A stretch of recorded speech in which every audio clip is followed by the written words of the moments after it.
des cordes. Dans le cadre, il y a le meeting international. Cette opération va être effectuée par le système d'information. Bon, le système d'information qui gère l'information éthique, la diffusion légale, le contrôle et toutes les opérations.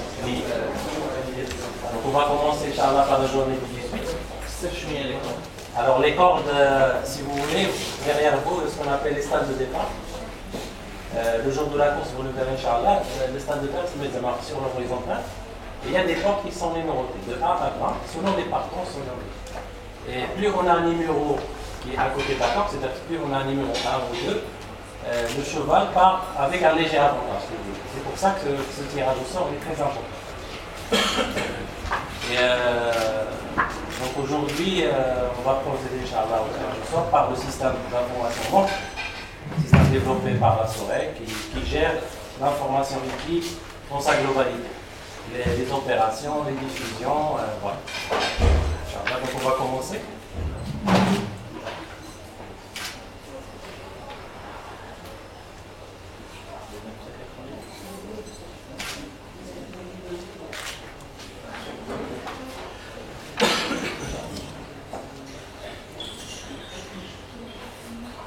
Alors la première course, Inch'Allah, qu'on va procéder, c'est le prix Jean-Pierre Laforêt.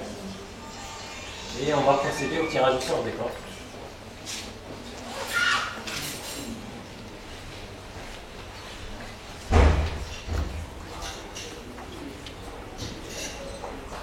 Alors vous remarquez ici que les cordes, la colonne CD, c'est la corde, c'est pas encore généré. Une fois qu'on va clôturer ce qu'on appelle les engagements supplémentaires, cette opération génère automatiquement le système d'information attribue de façon aléatoire les cordes aux chevaux participent.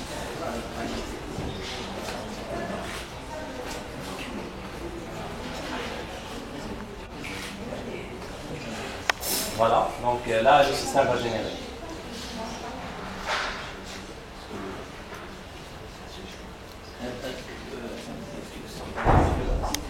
Pour toutes les courses, exactement. C'est une étape primordiale, ce qu'on appelle la diffusion des parts.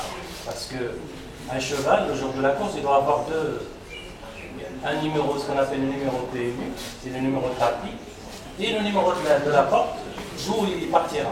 Donc les deux éléments sont très importants. Le numéro PMU, c'est par rapport au performance du cheval, c'est le poids qui est porté au cheval. Le numéro de la corde, c'est aléatoire. C'est pour ça que... Donc voilà, le système a généré. Si vous remarquez par exemple, le Tsaneus a eu la corde numéro 10. D'autres chevaux... donc il ne peut pas relancer, bien sûr. Non, une fois clôturé, c'est... le cheval qui portera... qui partira, pardon, sur la porte numéro 1, c'est Ouajoulouche. Bien sûr, après, c'est un système qui est complètement automatisé. C'est-à-dire, nous, on n'intervient jamais pour décider quoi que ce soit. On n'est pas pour tout ce qui est boule, etc. D'ailleurs, on n'a pas le temps pour faire ça. Mais c'est un système qui est transparent et qui est complètement sécurisé. C'est un algorithme aléatoire développé et mis dans le système. Donc, il n'y a pas de...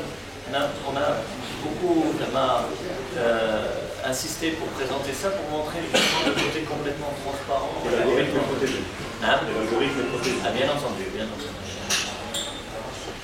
Les utilisateurs ne le connaissent même, je pense même nos informations, il a acheté. C'est quelque chose d'algorithme aléatoire. C'est 100% de hasard, donc il n'y a pas de...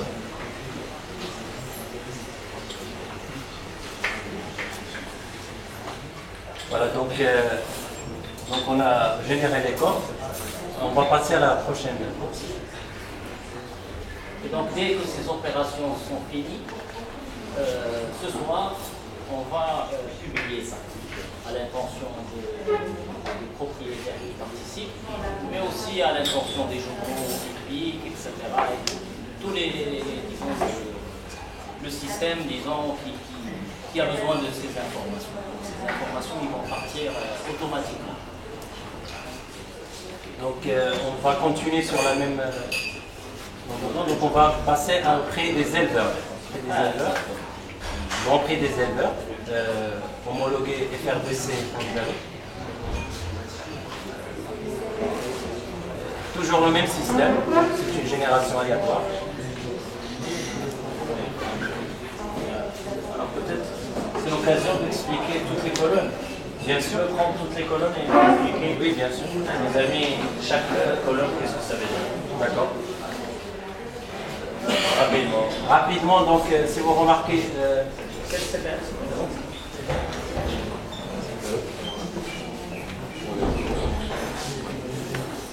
ce tableau résume un peu ce qu'on appelle l'information typique, c'est-à-dire tout ce qu'on a besoin pour générer un programme des courses.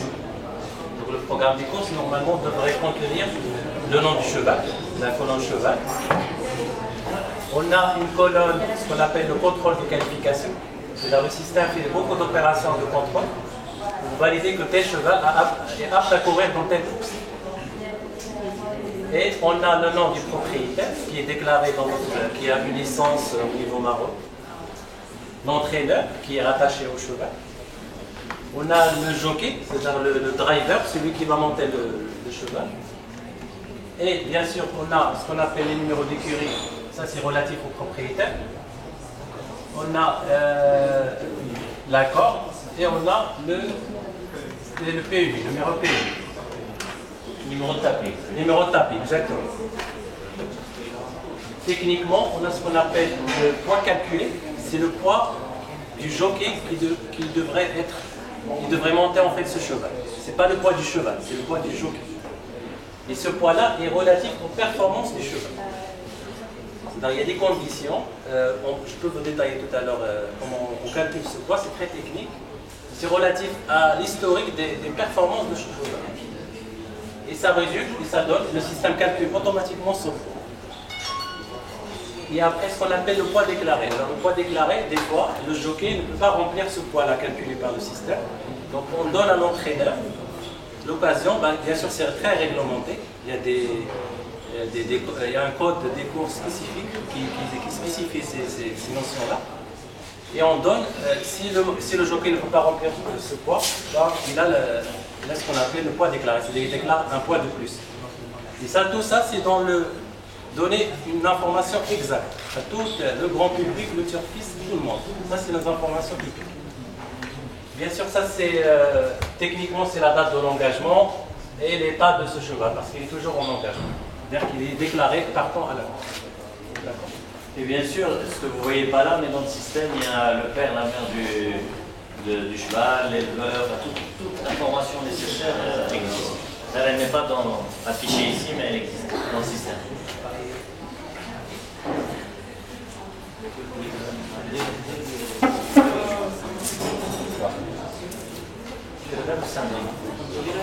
Le samedi.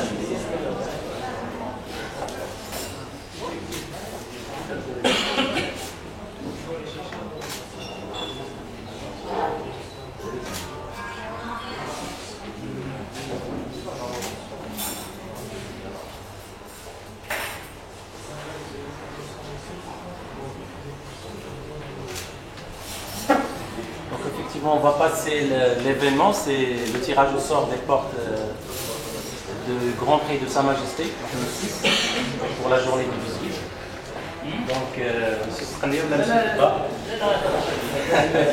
C'est appuyé sur un bouton. Tu peux y aller.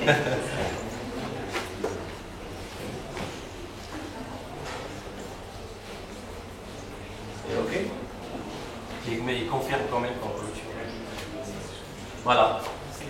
Donc partira alors de l'accord 1. De l'accord 1, cheval Dowell, écurie Zakaria Hakam. Je ne sais pas si c'est son prénom ici. Je pense qu'il y a un représentant de l'écurie Zakaria Hakam, non?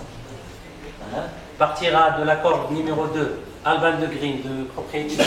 Karim Mohamed. Partira de la porte numéro 3, Striving, en association entre Atlantic Racing et Jalobé Racing. Porte 4, Qatar Ruby, propriété M. Écurie Safsaf Canarias. C'est un cheval étranger qui vient participer ici au Maroc. Partira de la porte 5, He Doesn't Mind, propriétaire M. Lereichi. Porte 6, Pardon, porte 6, c'est Qatar Rugby. Ça, c'est même, j'ai confondu avec. Numéro 4, c'est la Valkyrie, propriété de M. Karim Mohamed. Et c'est parmi les chevaux qui sont normalement favoris. Exactement. Numéro 7, Kina, pardon. Association Madame Faber Jolida, M. Gersh Mohamed.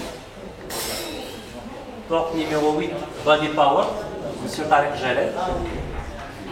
Et porte numéro 9, Aigo, un concurrent sérieux, qui est Zakaria Hakam. Et le dernier, c'est Morini, porte numéro 10, de M. Karim. Voilà. Inch'Allah, comme a été indiqué, une fois qu'on clôture ces opérations, on va publier définitivement la liste des partants et l'ensemble des informations. Donc en fait, ce travail il est fait 8 fois pour les courses du samedi et bien sûr 8 fois sur les courses du dimanche. Et c'est Essam qu'on remercie, va continuer à taper sur ces boutons. Merci beaucoup. Merci beaucoup. Et à samedi, Inch'Allah. Samedi. Samedi, Inch'Allah.